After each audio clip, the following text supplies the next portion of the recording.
Geek du Limousin, 130 mères limousines en label rouge.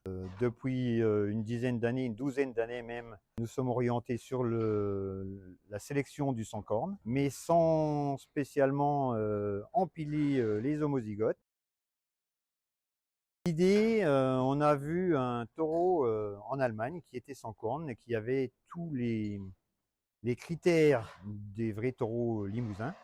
Et on a acheté les premières doses là-haut et après on a continué et après on a diversifié en achetant des doses sans corne dans des sociétés comme KBS Génétique, Créalim, Gène Diffusion, pour pouvoir avoir tous des taureaux différents. Dans le secteur ici, surtout nord-est, on était dans les tout premiers précurseurs de ce gène sans corne.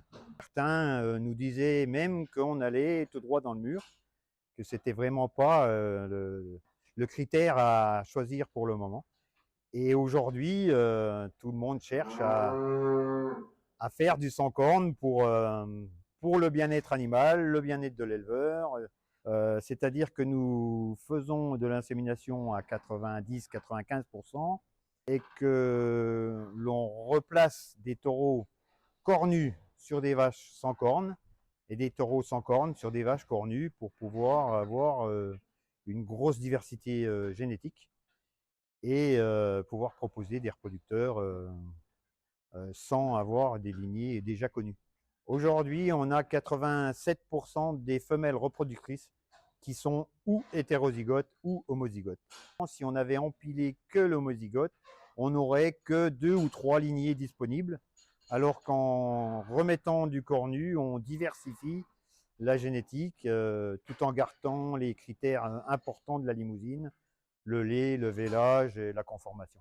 À l'IA, on peut utiliser jusqu'à 10-12 taureaux par an. Des homozygotes, des hétérozygotes, des cornus, toutes variétés confondues, mais toujours en sélectionnant vélage, lait et conformation.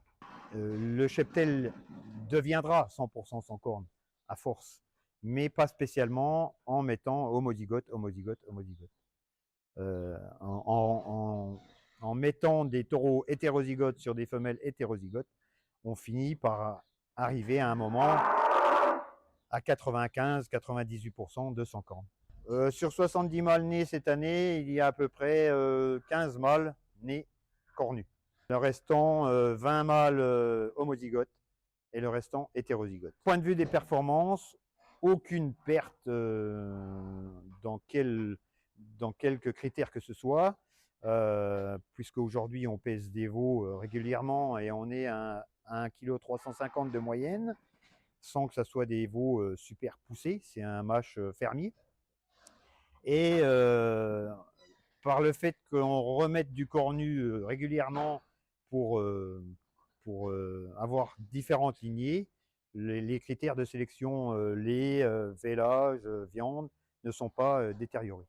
Très grosse sélection, vélage sur 2 mois, septembre et octobre, et tout ce qui dépasse sera mis à la réforme systématique, ce qui engendre une meilleure sélectivité sur la fiabilité de reproduction des mères, sur l'indice retour en chaleur ou l'indice de fécondité. On est à 1,5 insémination par vache et on est à un IVV de 365 jours. Alors, avec le sans-corne, on est en train d'intégrer un petit peu le gène culard pour améliorer encore les fonctions, les productions de viande et de qualité. Alors, tout ce qui est vendu, toutes les vaches de réforme qui sont vendues en label rouge, avec un poids moyen de 456 kg, avec des vaches qui montent à 500 kg et des moyennes de genisse à 430-440 kg.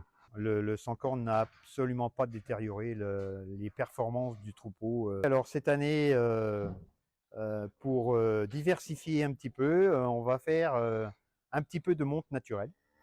J'ai gardé 3 jeunes taureaux homozygotes qui proviennent de la ferme, avec une lignée spécifique dont le père géniteur a disparu. Donc je vais essayer ça une année ou deux. C'est des taureaux homozygotes, tous les trois, avec 3 lignées différentes, pour pouvoir placer sur telle ou telle vache. Et comme c'est des lignées spéciales, même qu'elles soient homozygotes, je vais les garder pour remettre sur des vaches ou cornues ou hétérozygotes.